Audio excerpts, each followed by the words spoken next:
Thank you for taking the time to learn how to submit your interactive plan of study, also known as the iPOS. This video is a step-by-step guide for the students participating in the Special Education Applied Behavior Analysis Master's program at ASU. We created this video to provide support for our students to be able to independently submit their iPOS. The iPOS system at ASU helps our graduate students stay on track for program completion. An approved iPOS is one of the ASU requirements for students to be able to apply for graduation and be awarded their diploma. We recommend that students submit their iPOS by the end of their first semester to avoid any future consequences. After students submit their iPOS, it is first reviewed by the academic advising team and then sent over to the graduate college for final review, which will then determine whether the iPOS will be approved or returned to the student for corrections to be made. Since the iPOS system is used by all graduate programs at ASU, you may see general information directing you to an advising appointment in order to complete your iPOS. For this program, an advising appointment is not required for an iPOS submission. In this video, you can expect to learn what resources are needed to be able to make your iPOS submission as well as where to find them, how to navigate to the iPOS system, and you'll be able to view a step-by-step submission of the iPOS. In order to fill out your iPOS, you will first need to be aware of 3 items: the welcome email from your advising team, the graduate student site, and your course sequence. The welcome email gives students access to the graduate student site. At the graduate student site or program page, you'll be able to find your recommended course sequence for the program based on your admission term. Here's a screenshot of the welcome email your advising team sends to your ASU email upon your admission into the program. The subject line is "From Advising, How to Register in Orientation." Once you locate this email, you can access the program page through the links noted on the screen. If you cannot find this email, please connect with your advising team to request it. You can find the advising team's contact information on your My ASU page under the Academic Support Team box. For this video example, we will navigate to the program page through the New Student Checklist. Let's take a look at Step 1 of the checklist where it says Register for Classes. If you select the hyperlink that says MA Special Education Applied Behavior Analysis, it will guide you to the main program page website.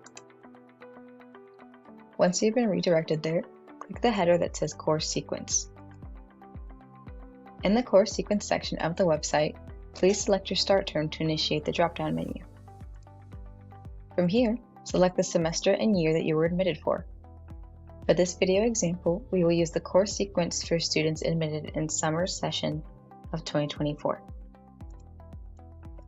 Here's an example of what a course sequence looks like. It shows the recommended order for your classes, including your anticipated graduation term. You will also see the semesters you are anticipated to take electives and which electives are available in those timeframes. Finally, listed at the bottom of your course sequence, you will see your culminating experience course options. The culminating experience course will be the last course you take in the program. Please note that deviating from your recommended course sequence can affect your anticipated graduation term, as not all of our courses are offered in every term and session. Next, we will talk about where to find the iPOS. First, you will need to log into your My ASU homepage. Once on your My ASU homepage, navigate to the box that is titled My Programs, and click on the title of your program. It will populate a drop-down box menu with more options, one of them being the iPOS. Click on it and then select the link from the drop-down that it populates. From this point, you should now be on the homepage of your iPOS. Now that you're at the homepage of your iPOS, we will now go through step by step and show you how to complete it. Before we begin, I will provide some general information on your iPOS. Your interactive plan of study is used to track your course progression throughout the program. A completed iPOS is mandatory in order to apply for graduation in your final term. The graduate college will use your iPOS in your final term to determine whether or not you have completed the necessary requirements for program completion. Additionally, even after you have submitted your iPOS, please know it can be edited and it is not set in stone. Now let's begin. First off, you will see the welcome page. There are some links and a video resource listed for you to review prior to acknowledging the statement at the bottom in order to move on to the next step. After you have selected the checkbox and clicked Save, go to the Degree Requirements tab.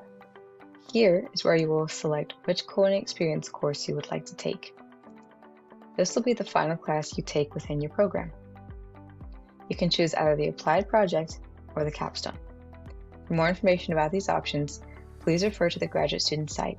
Again, you can change this course up until the term in which you're anticipated to take it. After you have made your choice, click Save and proceed.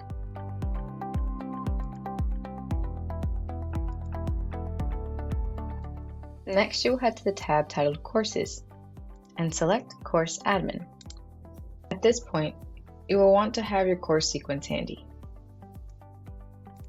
First, we will input our anticipated graduation term. Again, I am utilizing a summer 2024 course sequence, so be sure to select the course sequence that corresponds with your admission term when inputting your courses and your anticipated graduation term.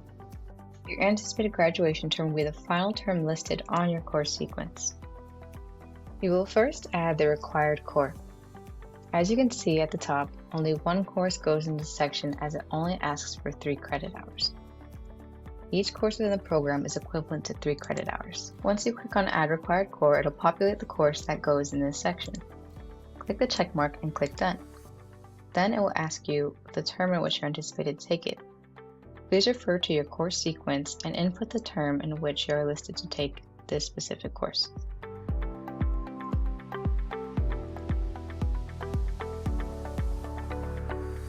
Next, we will input the courses in the concentration section. I will take a moment to input these. If you are following along, please take the time to do so according to your specific course sequence. Remember, if at any point during the program something happens and you need to adjust your course sequence, please reach out to the advising team for support. We will help you create an altered course sequence and find additional resources dependent upon your circumstances.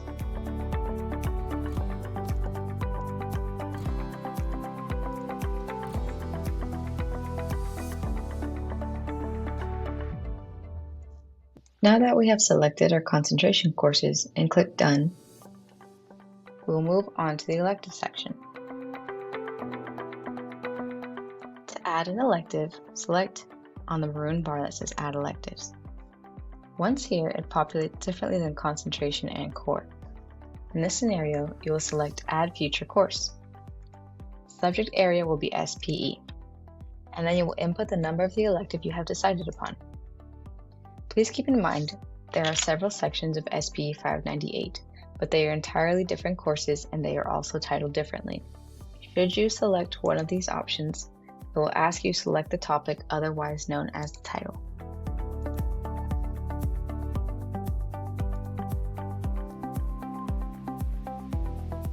Be sure to pay close attention to the term and title listed within your course sequence. If there is an error in your iPOS once it is reviewed, it will be sent back with a note addressing what needs to be fixed prior to resubmitting. Once you have added your first elective, you will need to go through this process one more time to add your second elective. When adding your second elective, if you are choosing an elective that does not have SPE 598 as the number, it should automatically populate the title. In this scenario, you'll just need to add the term and select Done. Finally, it will ask you to input your culminating experience. This will auto-populate based on what you selected as your degree requirement. Be sure to input the correct term.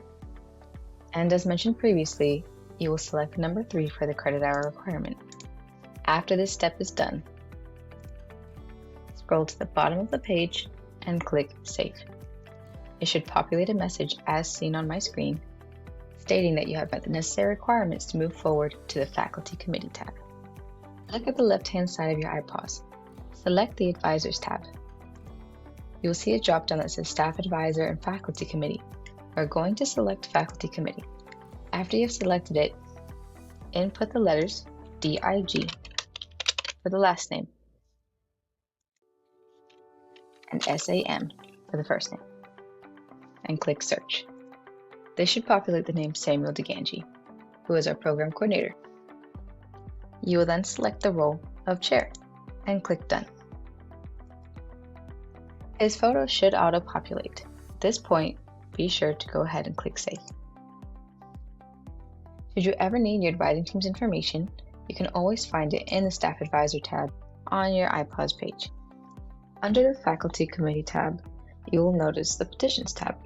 During your time in the ABA program, you are given 2 leave of absence requests, otherwise known as LOAs, to use throughout your time in the program to should you need to take a semester off. This is where you would submit this request. An LOA will hold your continuous enrollment so you do not have to reapply in the spring or fall terms. An LOA is not required for the summer terms. We understand that life happens and is not always in your control. If at any time you come upon a situation where you need an LOA, please contact your advising team for support. As you can see here in the petition, you would list it as leave of absence, select the term in which you require it, and then list a reasoning for it. And in the comment section, you would provide further detail on this reasoning. The Professional Development tab below the Petitions tab is present in case there is some professional experience you acquire that you would like to keep track of. It's just an extra resource present for your convenience. To fully complete the iPOS, navigate to the Summary Submit tab. Here you will review your course sequence and make sure everything looks correct one last time before acknowledging the statement at the bottom and clicking Submit. At this point, your iPOS will notify you that it has been successfully submitted and is pending approval. Congratulations! You have now completed your interactive plan of study.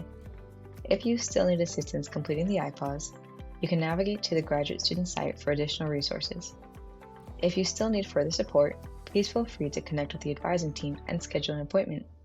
Thank you so much for watching.